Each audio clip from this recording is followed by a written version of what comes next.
صحابہ کرام کی زندگی ہمارے لیے اسوہ اور نمونہ ہے. صحابہ کرام کی زندگی کو اپنانا، ان کی زندگی کے مطابق اپنی زندگی کو ڈھالنا، ان کی سیرت کا مطالعہ کرنا، ان کے بتائے ہوئے طریقوں پر چلنا، یہ ہماری بنیادی ذمہ داری ہے. لیکن بدقسمتی یہ ہے کہ ہم نماز نہ پڑھیں تو بھی مسلمان، روزوں کا اہتمام نہ کریں تو بھی مسلمان، قبروں پر منتیں مانگ لیں تو بھی مسلمان، قبروں پر سجدے کر لیں تو بھی مسلمان. آج کے دور کی بدقسمتی یہ ہے کہ ہماری زندگی میں مسجدیں ویران پڑی رہیں، ہم نمازوں کا اہتمام کریں نہ کریں، بچوں کے حقوق کی ادائیگی کریں نہ کریں، تقوی کو اختیار کریں نہ کریں، تلاوت کلام پاک کا اہتمام کریں نہ کریں، اس کے باوجود ہم یہ دعویٰ کرتے ہیں کہ ہم مسلمان ہیں. معاف فرمائیں گے، یہ اسلام نہیں ہے، یہ اسلامی تعلیمات کا تقاضا نہیں ہے. ہماری ذمہ داری ہے کہ ہم من وعن اسی طریقے کی زندگی اختیار کریں جس طریقے کی زندگی رسول اکرم صلی اللہ علیہ وسلم نے اختیار کرنے کا حکم دیا اور صحابہ کرام نے اس کو برت کر کے دکھایا. تو تقوی اور پرہیزگاری اس روزے کا بنیادی مقصد ہے. ایک انسان صبح طلوع فجر سے لے کر کے شام کو غروب آفتاب تک رب کائنات کی رضامندی کے لیے اپنے آپ کو شہوات کی تکمیل سے، بھوک اور پیاس سے، کھانے اور پینے سے دور رکھتا ہے. اور اس کا مقصد یہ ہوتا ہے کہ اللہ رب العالمین مجھ سے راضی ہو جائے. وہ چاہے تو بند کمرے کے اندر اپنی شہوت کی تکمیل کر لے، وہ چاہے تو چھپ کر کے کھانے اور پینے کا اہتمام کر لے، وہ چاہے تو کسی بھی انداز کی مخالفت کر لے، لیکن رب کائنات کی رضامندی اس کو ساری کی ساری چیزوں سے روک کر کے رکھتی ہے. اسی وجہ سے ان روزوں کا مقصد تقوی اور پرہیزگاری کی شکل میں رب کائنات نے ہمارے سامنے واضح فرمایا. الحمدللہ نحمده ونستعینه ونستغفره ونعوذ باللہ من شرور انفسنا ومن سیئات اعمالنا من يهده الله فلا مضل له ومن يضلل فلا هادي له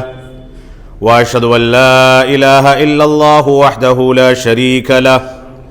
واشهد ان محمدا عبده ورسوله. اما بعد فان خير الحديث كتاب الله وخير الهدي هدي محمد صلى الله عليه وسلم وشر الامور محدثاتها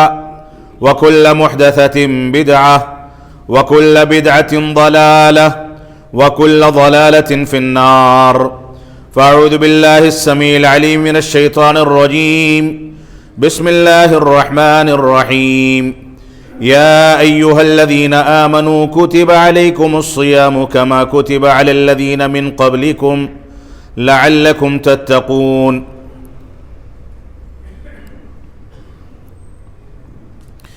محترم سامعین کرام، بزرگان دین، نوجوان ساتھیوں اور خواتین ملت اسلامیہ، گزشتہ خطبہ جمعہ میں رمضان المبارک کے پہلے آنے والے مہینے شعبان المعظم سے متعلق اور اس کی تیاری سے متعلق آپ کے سامنے رسول اکرم صلی اللہ علیہ وسلم کا اسوہ، آپ کا طریقہ اور آپ جن چیزوں کا اہتمام کرتے تھے ان کا تذکرہ کیا گیا تھا. رسول اکرم صلی اللہ علیہ وسلم شعبان کے اس مہینے میں، رمضان کے مبارک مہینے کے روزوں کی تیاری کرنے کی خاطر نفلی روزوں کا اہتمام کرتے تھے اور کثرت کے ساتھ شعبان کے مہینے میں نفلی روزوں کا اہتمام فرماتے تھے. ہماری ذمہ داری ہے کہ مرور ایام کے ساتھ جس طریقے سے ایک ہفتہ اس مہینے کا گزر گیا، اسی طریقے سے یہ تیزی کے ساتھ گزر رہا ہے. ہماری ذمہ داری ہے کہ ہم اللہ رب العالمین کی رضامندی اور اس کے تقوی کو تلاش کرنے کے لیے نفلی روزوں کا کثرت کے ساتھ اہتمام کریں. اللہ رب العالمین نے رمضان کے روزوں کا مقصد بتاتے ہوئے ارشاد فرمایا، اے ایمان والو، تم پر روزے رمضان کے ویسے ہی فرض کیے گئے ہیں جیسے پہلی امتوں پر روزے فرض کیے گئے تھے، لعلکم تتقون، تاکہ تم اللہ رب العالمین کا تقوی اختیار کر لو، اللہ رب العالمین کی خشیت اختیار کر لو، اللہ رب العالمین سے ڈرنے لگو، اللہ رب العالمین کی رضامندی کو تلاش کرو۔ رمضان کے روزوں کا یہ مقصد ہے، اور رسول اکرم صلی اللہ علیہ وسلم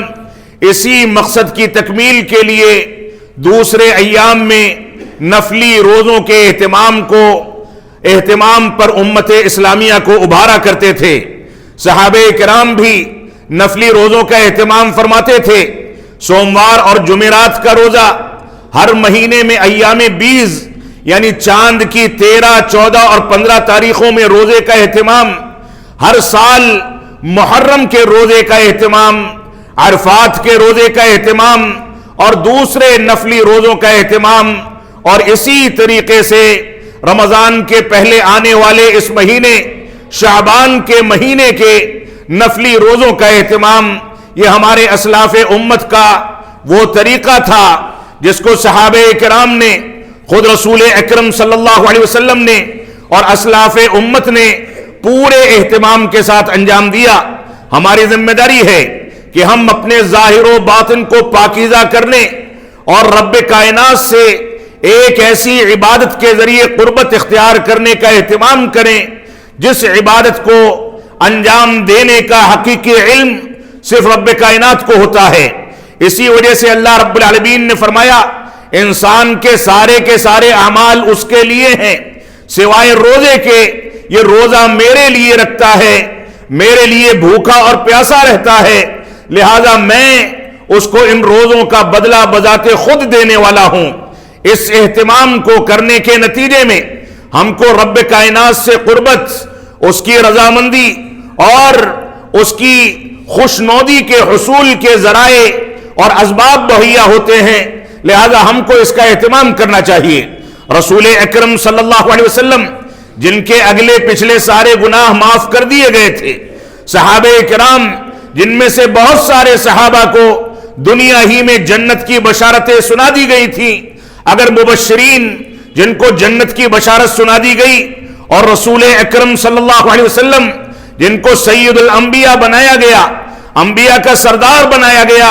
اور شفاعت عظمی عطا کی گئی،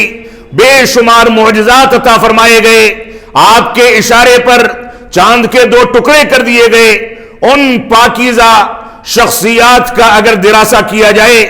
ان لوگوں کی زندگی کا مطالعہ کیا جائے، تو رب کائنات کی رضامندی کے لیے یہ لوگ جہاں نوافل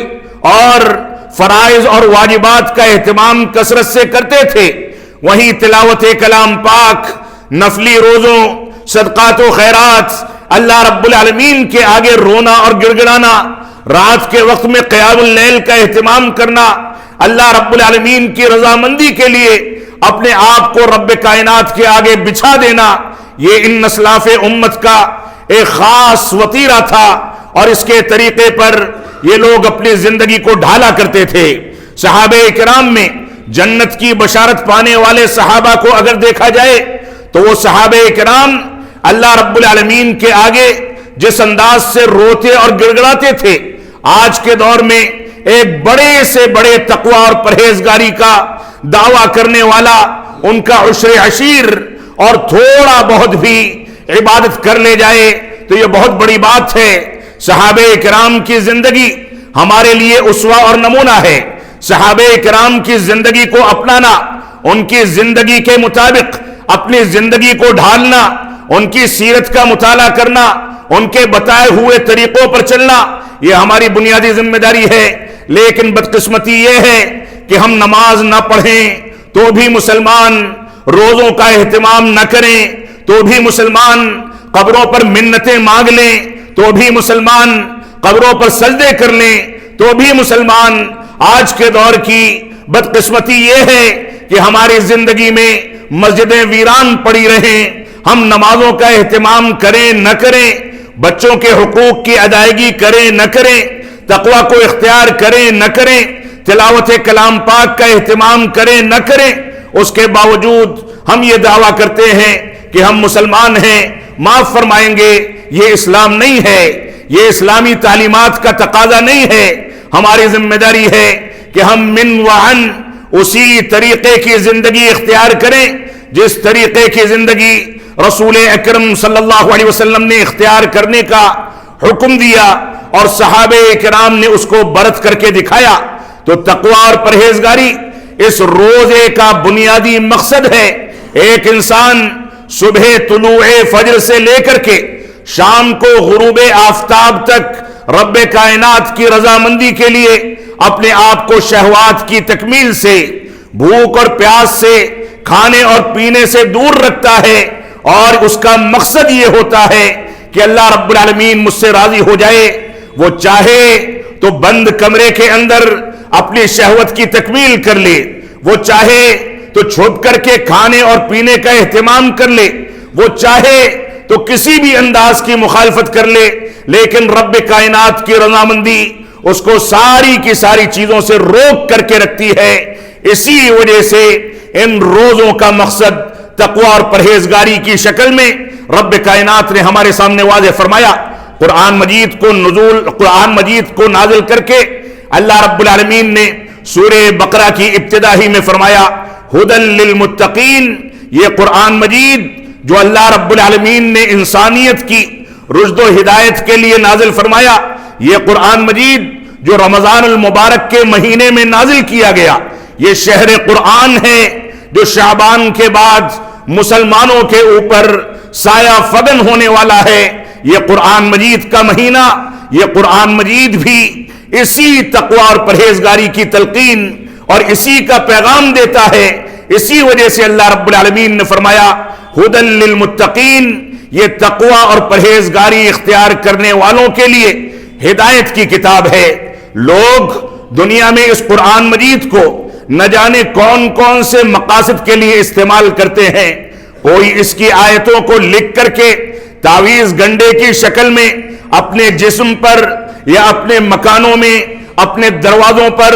اپنی کھڑکیوں پر ٹانگ لیتا ہے، کوئی جانوروں کی گردنوں میں اس کو ٹانگ دیتا ہے، کوئی اسی قرآن مجید کو تبرک کی کتاب سمجھ کر کے اس کا بے جا استعمال کرتا ہے، کوئی اسی قرآن مجید کو ممانعت کے باوجود قبروں پر بیٹھ کر کے تلاوت کرتا ہے، کوئی اسی قرآن مجید کو ممانعت کے باوجود غلط انداز کی چیزوں میں استعمال کرتا ہے، اس کے غلط معانی اور تعبیرات پیش کرتا ہے، اس کے غلط تراجم پیش کرتا ہے، اس کی غلط شرح و تفسیر کر کے لوگوں کے لیے گمراہی کا سامان پیش کرتا ہے۔ لیکن قرآن مجید سے حقیقی استفادہ کرنے والے، حقیقی طور سے عبرت حاصل کرنے والے وہ لوگ ہیں جو رب کائنات کا تقوی اختیار کرتے ہیں، اللہ رب العالمین سے حقیقی معنی میں ڈرتے ہیں۔ جب ان کا قدم بڑھتا ہے تو بڑھنے سے پہلے یہ سوچتے ہیں کہ ایسا تو نہیں کہ یہ تقوی کے تقاضوں کے خلاف ہے۔ جب وہ کوئی کام کرتے ہیں تو کرنے سے پہلے اپنے آپ کو اس بات پر مطمئن کر لیتے ہیں کہ ایسا تو نہیں کہ اس کام میں اسلام کی مخالفت کرنے کا مرتکب ہو جاؤں۔ لہذا وہ بڑے گناہوں کو، چھوٹے گناہوں کو، رب کائنات کی ہر قسم کی مخالفت کو اپنے لیے روا نہیں سمجھتے اور اس سے پرہیز کرتے ہیں، دوری اختیار کرتے ہیں اور من وعن قرآن و سنت کے مطابق زندگی گزارتے ہیں۔ تو گویا متقی اور پرہیزگار لوگ اس عظیم کتاب سے، اس عظیم معجزے سے، جو کتاب قرآن مجید رمضان المبارک کے مہینے میں نازل کی گئی، اس سے عبرت حاصل کرتے ہیں۔ عبرت حاصل کرنے کا ایک مفہوم یہ بھی ہے کہ اس کتاب کو پڑھتے ہیں، اس کے معانی کا مطالعہ کرتے ہیں، اس کے بتائے ہوئے طریقے کو اپناتے ہیں۔ ان کی کتاب قرآن مجید محراب کی زینت بن کر کے صرف رمضان کے مہینے میں نہیں چمکتی، بلکہ پورے سال اس سے عبرت حاصل کی جاتی ہے۔ ان کی کتاب قرآن مجید جو ان کو ہر چیز کی تعلیم دیتی ہے، دنیاوی امور، دنیاوی آداب بھی سکھاتی ہے، دینی احکام بھی سکھاتی ہے، رب کائنات کو پہچاننے کا طریقہ بھی بتاتی ہے، صحابہ کرام کی عظمت کو بھی واضح کرتی ہے، انبیاء کرام کے پورے داستان اور ساری کی ساری چیزوں کو واضح کرتی ہے، یہ کتاب ان کے لیے راہ ہدایت بنتی ہے۔ اسی وجہ سے اللہ رب العالمین نے فرمایا ھدی للمتقین، یہ کتاب تقوی اختیار کرنے والوں کے لیے ہدایت کا سامان ہے۔ اور یہی اتنا نہیں ہے، اسی تقوی سے اسلام کی بے شمار عبادتوں کو، بے شمار احکامات کو جوڑ دیا گیا۔ رمضان کا روزہ جو ارکان اسلام میں کا ایک بنیادی رکن ہے، اس کو اسی تقوی سے جوڑا گیا، جیسا کہ آپ کے سامنے آیت کریمہ تلاوت کی گئی۔ اور یہی اتنا نہیں ہے، اللہ رب العالمین نے عید الاضحیٰ کی قربانی کے بارے میں فرمایا لن ینال اللہ لحومها ولا دماؤها ولكن يناله التقوى منكم، کہ اللہ رب العالمین کو نہ ان جانوروں کا گوشت پہنچتا ہے نہ اس کا خون پہنچتا ہے، لیکن تم نے ان کو ذبح کرنے سے پہلے اپنے اندر کتنا اخلاص پیدا کیا، رب کائنات کی رضامندی کا کتنا جذبہ تھا، وہ تقوی رب کائنات کو پہنچتا ہے۔ یہی اتنا نہیں ہے، اللہ رب العالمین نے انسانی زندگی، انسان جو زندگی گزارتا ہے، اس کے بنیادی مراحل میں ہم کو اس بات کا حکم دیا کہ ہم رب کائنات کی بتائی ہوئی آیتوں کے مطابق اپنی زندگی کے فیصلے کریں۔ لہذا نکاح کے موقع سے جب ایک نوجوان یا ایک انسان کی زندگی کا مرحلہ اور اس کی زندگی کا باب تبدیل ہوتا ہے، اس موقع سے بھی جن 3 آیتوں کی تلاوت خطبۃ الحاجہ کی شکل میں کی جاتی ہے، ان تینوں آیتوں میں بار بار اس بات کا حکم دیا جاتا ہے کہ اے لوگو، اللہ رب العالمین سے ڈرو اور اپنی موت تک اسلام پر باقی رہو۔ اس میں بار بار اس بات کی تلقین کی جاتی ہے کہ اے لوگو، اللہ رب العالمین سے ڈرو اور سن لو کہ تم کو تمہارے جد امجد آدم اور حوا سے پیدا کیا گیا، ان دونوں کے ملاپ کے نتیجے میں اللہ رب العالمین نے دنیا میں انسانوں کو، مردوں کو اور عورتوں کو پھیلا دیا۔ اور اللہ رب العالمین سے ڈرو جس کے نام سے تم لوگوں سے آپس میں سوال کرتے ہو، اور رب کائنات سے رشتہ داریوں کے بارے میں ڈرو، رشتہ داریوں کو جوڑو، رشتوں کو قائم کرو، کاٹنے والے نہ بنو، اور سمجھ لو کہ اللہ رب العالمین تمہارا نگہبان ہے۔ اور اخیر میں اسی آیت میں، تیسری آیت میں یہ تلقین کی جاتی ہے کہ اے لوگو، اللہ رب العالمین سے ڈرو اور سچائی سے کام لو، سچ بات بولو، جھوٹ سے کام نہ لو، غلط بیانی نہ کرو، مبالغہ آرائی نہ کرو، تمہاری زبانوں پر جھوٹی گواہیاں یا جھوٹی باتیں نہ آنے پائیں۔ اور رب کائنات نے اس آیت کریمہ میں ہم کو اس بات کا بھی حکم دیا کہ اللہ اور اس کے رسول کی اطاعت کی جائے۔ جس نے اطاعت کر لی وہ کھلی کامیابی اور واضح کامیابی پر فائز ہے۔ تو یہ تقوی اور پرہیزگاری انسانی زندگی کے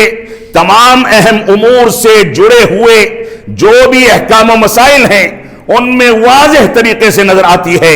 حج بیت اللہ کو انجام دینا ہو، اللہ رب العالمین کی عبادت کرنی ہو، قرآن و سنت کی پیروی کرنی ہو، رسول اکرم صلی اللہ علیہ وسلم کی سیرت کا مطالعہ کر لیا جائے، صحابہ کرام کی زندگی کو دیکھ لیا جائے، ہر جگہ پر تقوی اور پرہیزگاری مکمل طریقے سے اس کی تعلیمات، اس کی تلقین اور ساری کی ساری چیزیں موجود ہیں۔ ہماری ذمہ داری ہے کہ ہم اس کو اختیار کریں۔ ایک مسلمان اگر تقوی اختیار کرتا ہے، ایک مسلمان اگر رب کائنات کی پرہیزگاری اور اس کی خشیت کو اختیار کرتا ہے تو وہ نمازیں نہیں چھوڑ سکتا، غیر اللہ کی عبادت نہیں کر سکتا، اللہ رب العالمین کے طریقے سے ہٹ نہیں سکتا۔ اس وجہ سے ہماری ذمہ داری ہے کہ ہم رمضان کے روزوں کا جیسے جیسے استقبال کریں، شعبان میں نفلی روزوں کا اہتمام کرتے چلیں، اور اپنے دلوں میں تقوی کے تقاضوں کو بیدار اور زندہ کرتے چلیں، اپنے اندر یہ احساس پیدا کرتے چلیں کہ ہم کو اس دنیا کے اندر جو زندگی گزارنی ہے یہ رب کائنات کی دی ہوئی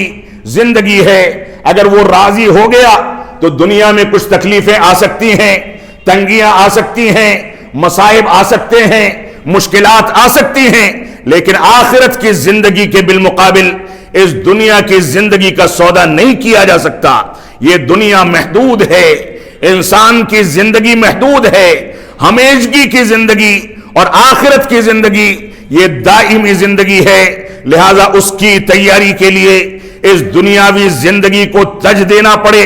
قربان کرنا پڑے، تو ہمیں اس کے لیے تیار رہنا چاہیے۔ یہ بنیادی طور سے ہمارے ذہن و دماغ میں یہ چیز بیدار رہے، اس کا احساس پیدا ہو جائے۔ اگر شعبان کے نفلی روزوں سے اور رمضان کے روزوں کے مقصد کی تکمیل سے ہم اتنی کامیابی اختیار کر لیں تو ایسی صورت میں معاف فرمائیں گے، عید کے بعد عید کا چاند دیکھتے ہی ہماری مسجدیں پھر سے ویران نہیں ہوں گی، ہماری مسجدیں ہمیشہ اس بات پر ماتم نہیں کریں گی کہ لوگ تو بڑی بڑی آبادیوں میں یہاں بستے ہیں لیکن مسجدوں میں حاضری دینے والے چیدہ لوگ ہوتے ہیں، تھوڑے بہت لوگ ہوتے ہیں، انگلیوں پر گنے جا سکتے ہیں۔ لہذا تقوی کو اختیار کرنا ہماری بنیادی ذمہ داری ہے۔ یہ تقوی قرآن مجید میں جن جن معانی اور مقاصد اور جن چیزوں کے اسباب کی تکمیل کے لیے استعمال کیا گیا اس کا تذکرہ کر کے میں خطبہ ختم کروں گا۔ یہ 5 چیزیں ہیں جن چیزوں کے معنی اور مفہوم کے لیے قرآن مجید نے تقوی کا لفظ استعمال کیا ہے۔ پہلی بنیادی چیز یہ ہے کہ اللہ رب العالمین کا ڈر اور اس کی خشیت، یہ تقوی کا بنیادی معنی اور اس کا لفظی ترجمہ بھی ہے۔ اللہ رب العالمین نے فرمایا یا ایھا الناس اتقوا ربکم ان زلزلۃ الساعۃ شیء عظیم۔ سورۃ الحج میں آیت نمبر 1 میں اللہ رب العالمین نے ارشاد فرمایا اے لوگو اس رب سے ڈرو، اس اللہ سے ڈرو جو اللہ تمہارا رب ہے۔ ان زلزلۃ الساعۃ شیء عظیم، اور یہ بات اپنے ذہن و دماغ میں بیٹھا لو کہ قیامت کا زلزلہ، جب قیامت میں یہ زمین جھجھوڑ دی جائے گی، قیامت میں پہاڑ روئی کے گالے کے طریقے سے اڑتے پھریں گے، ماں دودھ پلاتے بچے کو بھول جائے گی، حمل جن لوگوں کے پیٹوں میں ہوگا وہ چاہے جانور ہوں یا انسان ہوں وہ حمل کو چھوڑ کر کے بھاگ کھڑے ہوں گے،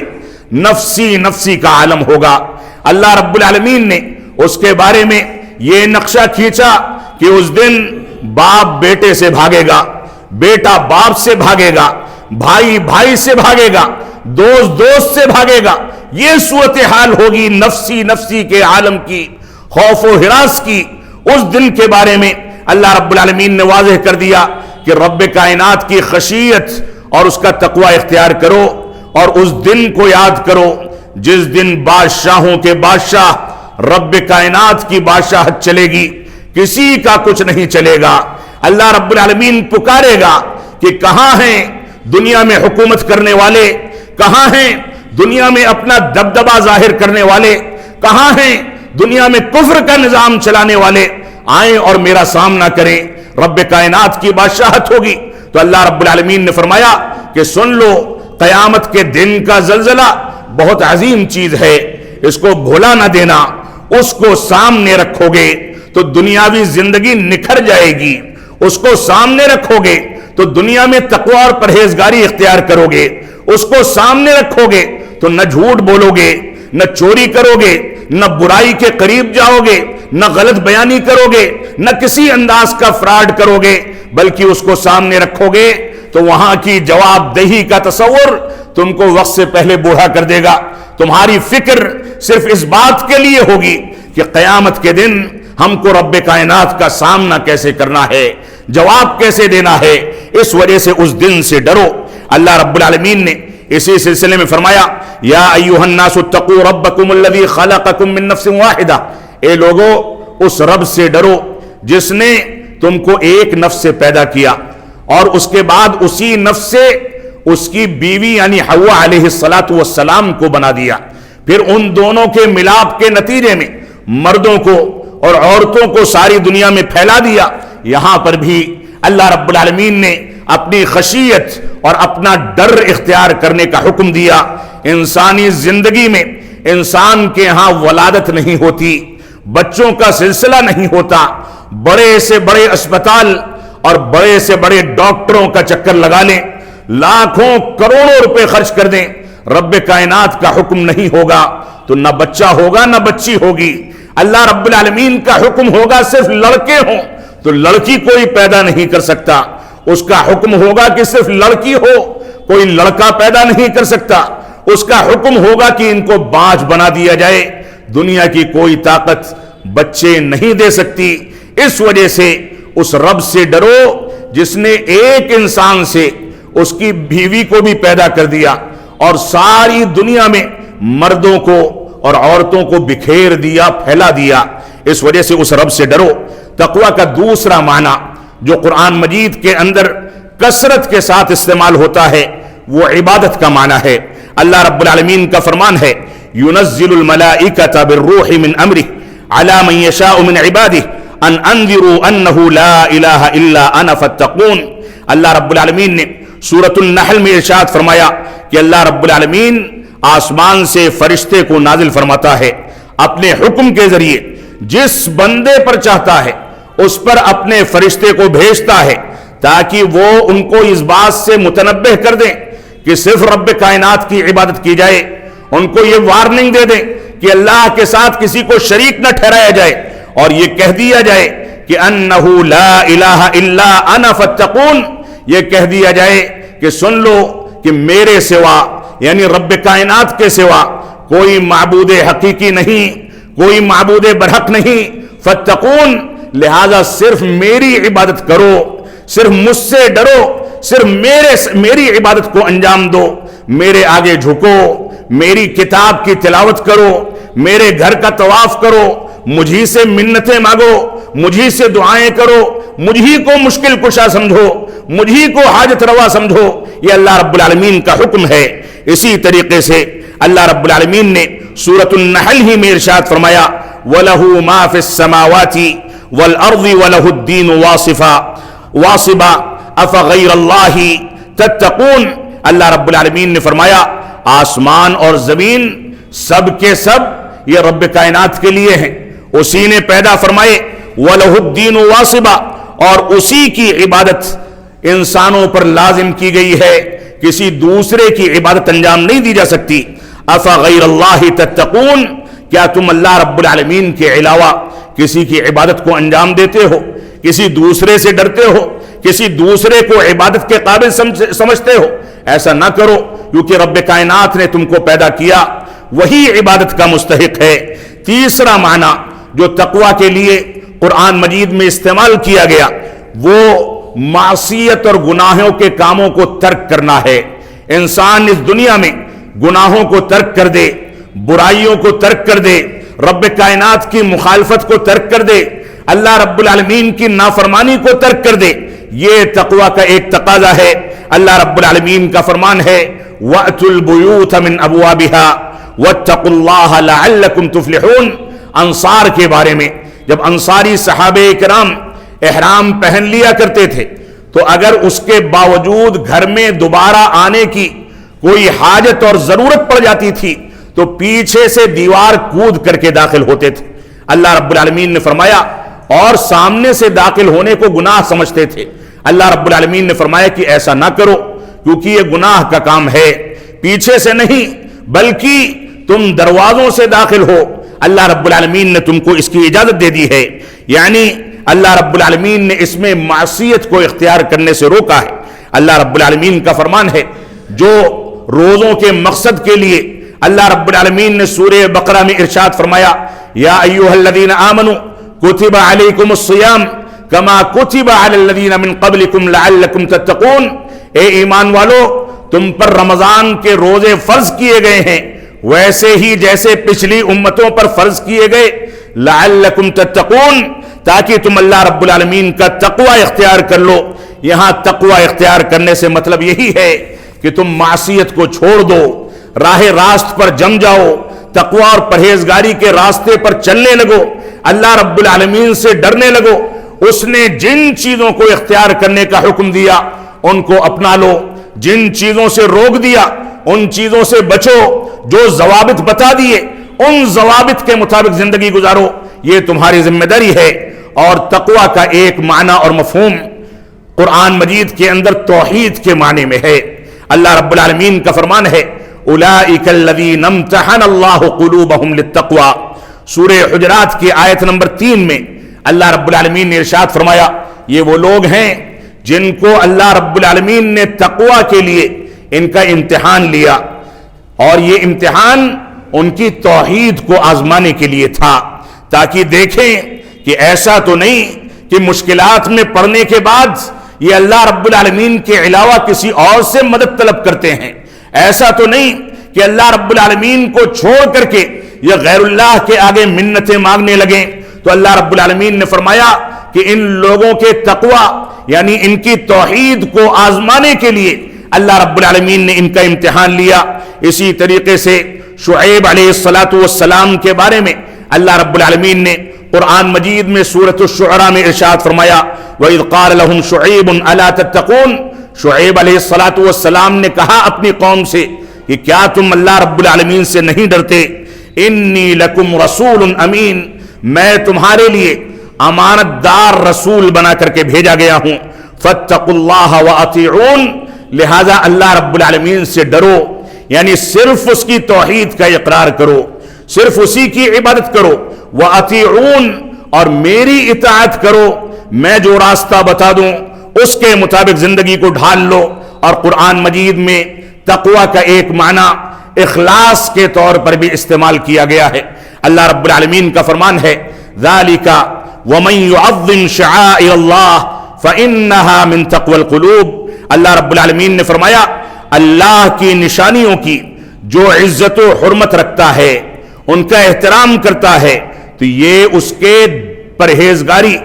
اور تقوی اختیار کرنے اور اس کے اخلاص اختیار کرنے کی دلیل ہے۔ جو شخص اخلاص اختیار کرے گا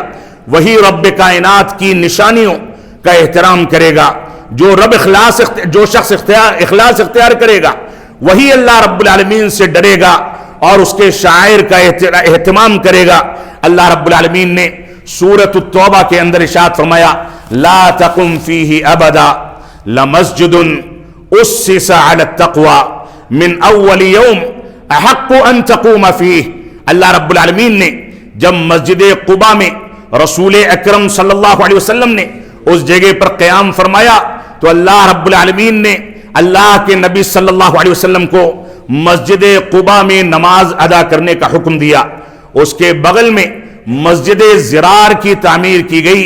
تاکہ مسلمانوں کے درمیان پھوٹ ڈالی جا سکے، انتشار پیدا کیا جا سکے۔ تو اللہ رب العالمین نے فرمایا لا تقم فیہ ابدا، ان کی اس مسجد میں جس مسجد کو قرآن و سنت کی بنیادوں پر، اخلاص کی بنیادوں پر، توحید کی بنیاد پر قائم نہیں کیا گیا، اس مسجد میں آپ نہ جائیں، بلکہ اس مسجد میں جائیں جس مسجد کو پہلے ہی دن سے تقوی اور پرہیزگاری اور رب کائنات کی رضامندی اور اس کے اخلاص کی حصول یابی کے نتیجے میں تعمیر کیا گیا ہے، لہذا اس مسجد میں آپ جائیں اور اللہ کی عبادت کریں۔ لمسجد اسس علی التقوی من اول یوم احق ان تقوم فیہ، یہاں پر تقوی سے مراد اخلاص ہے، لہذا ہمیں اللہ رب العالمین کی رضامندی کے لیے اپنے آپ کو اس کے حوالے کرنا چاہیے۔ اللہ کی رضامندی اور اس کے تقوی کو اختیار کرنے کے لیے اور تقوی کے ان معانی کو تلاش کرنے، ان کے تقاضوں پر کھرا اترنے کے لیے ہم کو اللہ رب العالمین کے لیے بھوکے اور پیاسے رہنے کا عادی بننا چاہیے، نفلی روزوں کا اہتمام کرنا چاہیے، رمضان کے اہتمام میں، شعبان کے اس مہینے میں کثرت سے نفلی روزوں کا اہتمام کر کے ہم اس مقصد کو پا سکتے ہیں۔ اللہ رب العالمین ہم کو ان باتوں کی توفیق عطا فرمائے۔ ہم جب تک جئیں تب تک اسلام پر جئیں، جب ہمارا خاتمہ ہو تو ایمان پر ہو۔ بارک اللہ لنا ولکم فی القرآن المجید ونفعنی وإیاکم بالآیات والذکر الحمید، انہ تعالی